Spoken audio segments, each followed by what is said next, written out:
Number 2, The Inaction Imperative, Gray Mirror. Curtis Yarvin. Narrative by Skeptical Waves. Almost 250 years ago in a city that has vanished, the philosopher Immanuel Kant, a single shelf of whose work, to paraphrase Macaulay, is worth more than all of 21st century literature, proposed an ethical standard for collective action. The Kantian categorical imperative, an early cousin of game theory, tells us that everyone should act as if their actions formed a universal rule whose results are best for everyone. Lying, cheating, and stealing might bring you good results. But if we all followed this universal rule of rampant dishonesty, life would suck for everyone. Besides this kind of sound biblical advice, Kant's simple rule generates a logical explanation of our ethical motivation to perform collective actions, any act which is individually useless but collectively helpful, like voting, in theory. Your one little vote will almost never matter. But if that vote is right and forms a universal rule, and everyone follows that rule and votes the same way as you, the government will do the right thing. And everyone will win. Solidarity, bro. Humans are a collective and political species. Kant didn't invent a way of thinking, he described it. Kantian logic comes naturally to us. Most people who vote or otherwise engage with collective action do so under something like the categorical imperative, even if they think Kant is a rapper. Their own personal contributions may not matter. This does not bother them. They are doing what everyone should be doing. They will do it even if no one else is doing it. In that case, they get to be the first. This makes them feel good. It should. It probably always will. And it makes them collectively strong. And it seems to morally refute the idea of political abstinence. Any 8-year-old can be taught to engage their innate Kantian social instinct. Learning to turn it off is harder. Before you even start trying to learn this lesson, you need to hear a compelling case that Kant was wrong. Also, Kant was not wrong. The detachment imperative. Kant was not wrong. For our purposes, he might as well have been. By default, you should still give up on politics, power, and even persuasion, because there is no obvious and realistic Kantian action. The detachment hypothesis suggests that your Kantian imperative is to withdraw from collective action, to resign from voluntarily participating in, contributing to, or otherwise supporting any collective goal, including but not limited to voting. Or to put it differently, Kant always recommends some action. But the only obvious Kantian action, here, now and for the indefinite future, is inaction. Indefinite inaction is detachment or resignation. You are quitting your supposed job of exercising democratic power. You are not resisting the regime, you are breaking up with it. You never stop complying with power, just caring about it. This is not a new idea, it is as old as politics itself. 19th century Russians sometimes called it inner exile, the sense of being an expat in your own country, and relating to your own regime the way any expat relates to their local regime. You're done trying to change the world. You quit that job. It didn't seem to be working, anyway. And was it even paying you? You do not cease to care because you don't believe in caring. You cease because the only reason to care is to help, and you see nothing you can do that actually helps, and you see that many, even most, people who are trying to help are actually doing harm. Kant was not wrong. Kant is just in a bad place right now. Navigating this text. Chapter 1 Unashamedly Marketed Detachment. Here in Chapter 2 we argue it, tying up some loose ends asserted but not yet demonstrated, and Chapter 3 will illustrate the objective form and structure of early 21st century sovereignty. Unfortunately, this structure puts the least fun and interesting part of the book first. And this part is unavoidably repetitive. But it has plenty of bacilli to treat. You really should take the whole 10 days of antibiotics, even if you feel better on Tuesday. But since readers of our premium content are such serious and busy people, if at any point during chapters 2 or 3 you just feel sold on detachment, please feel free to skip to chapter 4, where that fun and interesting part starts. If by the end of 3 you do not feel sold, try a side quest to Appendix A, our premium selection of custom clear pills. Your prescription will vaccinate whatever virus you walked in the door with.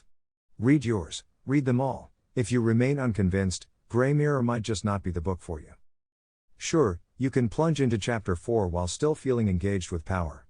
The experiment has failed, the check engine light is on, and the management takes no responsibility for your subsequent state of mind. Also, to avoid stepping on chapter 3's toes, chapter 2 will keep using the abstract words power and regime as if what they meant was clear. It is clear, but it has not yet been made clear. The management apologizes for any cognitive discomfort produced by this unavoidable circularity. These concepts are mercurial animals and must be approached with care. As in chapter 1, Our conversation will stay as abstract as possible, but a couple of concrete examples are necessary. These examples may inflame old attachments, always dangerous. They are illustrations of concepts in political science. They are not proposing anything. We kindly request that you not let them trigger you. It's a trap. So why exactly is there no imperative collective action? Chapter 1 explained the case, let's restate and prove it. Our general theory of collaboration boils down to, under the modern regime, all voluntary collective action promotes power.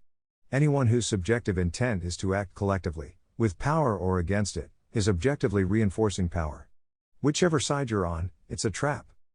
If this theory of collaboration is correct, it is easy to see how the present situation is a Kantian special case. If whenever you subjectively try to change the world, you are objectively trying to support the regime, and the regime does not deserve your support, here and now, your best, most ethical, most altruistic action is inaction. The theory cannot be exactly right, and it isn't. As anyone would expect from any generalization so broad, there are exceptions. There are no easy exceptions, so there is no obvious way to avoid the theory.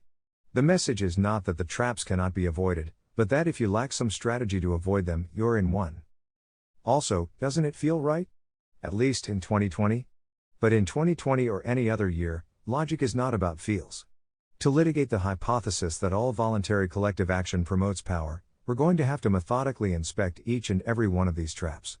But first, the theory of collaboration, from the top down. All collective action reinforces the regime. As in the previous chapter, we divide collective action by subjective intent, action with power, action against power, or positive and negative collaboration. Or we can just call them sides A and B. Abstraction is the anesthetic of philosophy. Voluntary individual collaboration and collective action always involve supporting, subjectively and or objectively, some cause. Such a cause must plan to either influence the regime, or work around it. By definition, every sovereign regime holds a monopoly of collective action. A regime that tolerates or encourages unofficial collective action, action neither with power, nor against it, is just taking ownership of it. Therefore, all unofficial collective action is with power. Or at least, a healthy regime disrupts all collective action against it. We start with the observation that both A and B feel they're losing. It's easy for both sides of a conflict to both feel they're losing. They can even both be right, which is why they should both stop. Anyone should stop doing anything that keeps losing. Briefly, side A keeps losing because it keeps not realizing its dreams. Side B keeps losing because side A keeps beating it to a pulp. And both sides of the conflict, as is almost always true, perceive themselves as defending themselves or others. It is hard to tell side B that it is far too weak to ever beat side A, and even its feeble resistance is mostly counterproductive. It is hard to tell side A that most of its visions are fantasies, whose real obstacle is not side B, but reality. It is harder to tell both A and B. But let's save that one, A. Side A, avoid unaccountable causes. If your cause involves making the world a better place, making you what we call a volunteer or positive collaborator, how can it not be a good cause? Isn't it always good, by definition, to try to improve the world? No, it isn't always good. Your collective action is only intended to achieve this effect. You may not have checked for discrepancies between its subjectively intended and objectively predicted effects. Maybe you thought someone else did. Actually, no one did. If this is so, your cause is unaccountable. A loose cannon. When you load and fire a loose cannon, you have no idea what you're shooting at. It might hit what you're aiming at. It might hit anything else. Suppose you're sad that Trump keeps kids in cages. So you liberate a chimp from the Washington Zoo, hand him an AK-47, tell him in sign language that Orange Man bad, and drop him on the metro at Farragut North. This would be pretty unaccountable. Could it reunite some niños with their abuelitos? Not impossible and not likely. Something will happen. It could be anything. Your armed chimp is just random. But the market for causes is even worse than random, it evolves. Darwin is in the house. Darwin is stochastic but not random. Darwin always works, he never works for you. Randomness is unaccountable. Randomness is neither perverse nor mysterious. Evolution is unaccountable, perverse, and mysterious. Everyone ritually assumes that our intellectual markets are selected simply for truth and righteousness, which couldn't be farther from so. Being true always helps. But many causes are competing for public attention. And there are infinite possible causes. And causes mutate. And causes replicate, by teaching, by preaching, by parenting. And since nobody has infinite neurons, all causes must compete for your neurons. And replication plus mutation plus competition equals natural selection. Whatever winners and losers the market selects, the winners will burgeon and the losers shrivel. If whatever judges pick these winners and losers are good and wise, Darwin will plant the perfect paradise. If nature in fact selects for vanity, folly and cruelty, Darwin is just as happy to dig the perfect hell. And what we get is neither. Still, it is always better to be good and wise. The market still prefers good, wise causes. Sadly, this is not its only preference. There are two major issues with the selective constraints presently operating on the modern regime's marketplace for ideas, a superset of its market for causes. The first bug is a missing constraint, accountability. To be popular, ideas need not work or even make sense. Causes need not succeed, or even stand a real chance. The absence of this essential constraint gives bad ideas an advantage over good ones. Evolution loves to discard any unenforced ideal. Darwin always wants to ditch the spandrel. Succeeding is always hard. For an unaccountable cause it is a luxury. If a cause doesn't care, it has a selective advantage against one that does. Therefore the ineffective causes can be expected to outcompete the effective ones. Unfortunate. The second bug is in spurious constraint, ambition. To prosper, a cause must express power. These ambitious causes or ideas are exciting. Dull causes rarely compete well with exciting ones. In the modern world, if all causes were dull, detachment might well be universal. No one cares about dull causes, so no one would care about anything. At least, many unambitious causes driven by sound collective Kantian logic, such as asteroid defense, seem to attract negligible public interest in today's market for giving a shit. An ambitious cause is one that makes its supporters feel powerful. But not all power is real power. False importance has another name, vanity. There is a lot of that these days. Objective impact is always more exciting.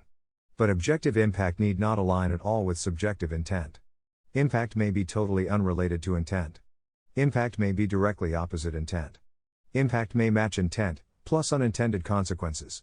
Impact may even be perfect. But impact almost always objectively reinforces the regime, and almost never harms it. Why must generating power always reinforce the regime? A regime is a monopoly of power. Anything that generates power must run that power either through or past it, and past implies tacit permission, so it means with, and with, as the boundary between the formal state and its informal auxiliaries grows indistinct and even irrelevant, evolves into through. We like to speak of power in the passive voice, something must be done, etc. Actually nothing will be done until someone does it. And who does it is the regime. And power is always and everywhere a muscle, using it reinforces it. And if the generated power opposes the regime, of course, it will fail. In fact, it will be crushed. In fact, the certainty of being crushed renders it impotent and unexciting, no matter how awesome it could become if no one crushed it. So when you step forward as a newly hatched volunteer to change the world, a goal every college-bound senior at least pretends to share, the set of available causes on your first page of search results is not selected for realism, but it is selected for vanity. If you must volunteer, but do not wish to support the regime, and are too prudent to oppose it, you must work hard to find a collective cause that does not generate power. There are always exceptions. Like, there are even good ways to help the homeless in San Francisco. If the regime is a good regime, or should for some other reason be reinforced, the cause may be good anyway, even despite some collateral damage, even despite some dalliance with the devil, even despite being not what it appears. There is at least a philosophical case for the Machiavellian deception, the Platonic noble lie. If the regime is not a good regime, the cause is all bad. And its volunteers are just henchmen, Satan's own suckers, the second coming of the Manson girls. Side B, avoid impossible causes. But if your cause involves resisting an evil regime, making you what we call a dissident or negative collaborator, how can it not be a good cause? Isn't it always good, by definition, to try to resist evil? No, it isn't always good. Your collective action is only intended to achieve this effect. You may not have checked for discrepancies between its subjectively intended and objectively predicted effects. Maybe you thought someone else did. Actually, no one did. If this is so, your cause is impossible. To be objectively good, your cause almost always has to win. It almost never does. Even when it does, the victory is usually Pyrrhic, a loss in the long run in the big picture. Obviously, the regime by definition is stronger than its enemies. Otherwise, they would be the regime. By definition, the regime is in power. The side in power is the side for any ruthless, selfish sociopath. So by definition, dissidents tend to lose. How does this actually work out in practice? The regime, like any regime, is sovereign, which means it is accountable to no one. Since it is accountable to no one, there is no one who can force it to be fair to its enemies. Dissidents under all regimes often come to grief by expecting power, their enemy, to be fair to them, or believing that some demonstration of unfairness will harm the regime's legitimacy. Actually, successful illegitimate action confirms a regime's legitimacy. Only the powers that be can break their own rules. Since the power of exception is the ultimate power, observing that any agent acts unfairly, lawlessly or with impunity means observing that it holds some share of objective sovereignty, it is an authentic and legitimate government agency. This does not even require it to be an official government agency. True sovereignty is observed and not prescribed. It may be prescribed in old papers, deeds and pedigrees, it is observed in the usual and habitual process of government. An agent that makes and breaks its own rules is clearly sovereign in its own domain, and to be sovereign is to be unaccountable. Anyone in a conflict with asymmetrical rules tends to lose. And if the dissidents lose, the regime wins. And if it is not a good regime, this is a bad result. So it is better not to play. Very difficult logic. As a dissident, you always knew this. The trouble is just that you let yourself stop thinking about it. Pursuing a strategy you know you can't work is what coders call thrashing. Thrashing is what you do with a bug when you have no strategy for solving it. You try anything and everything you know won't work. Unsurprisingly, it doesn't. Dissidents are thrashing for two reasons. 1. They see a bug that needs to be fixed.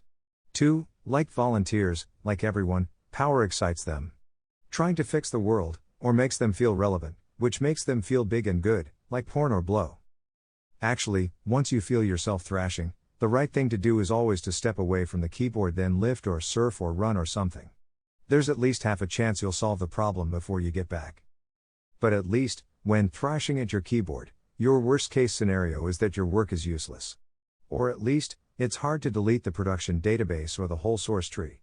This is not the case in the game of power.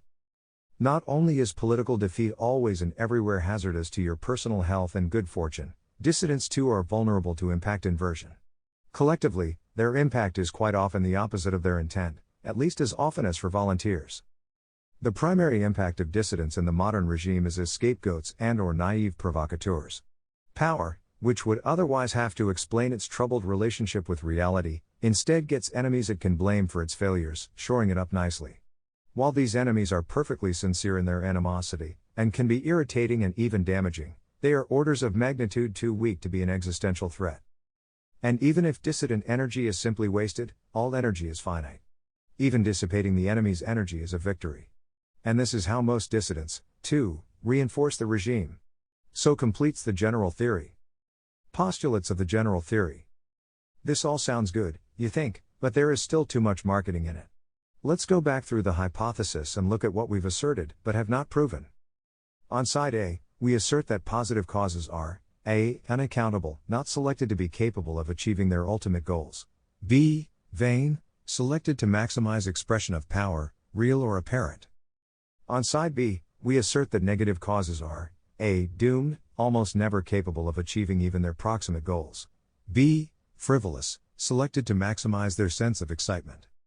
If these postulates are true, it makes sense that Kant would want you to avoid both unaccountable vanity and doomed frivolity, both for your own sake and for the world's. But are they true? Let's work through them more closely.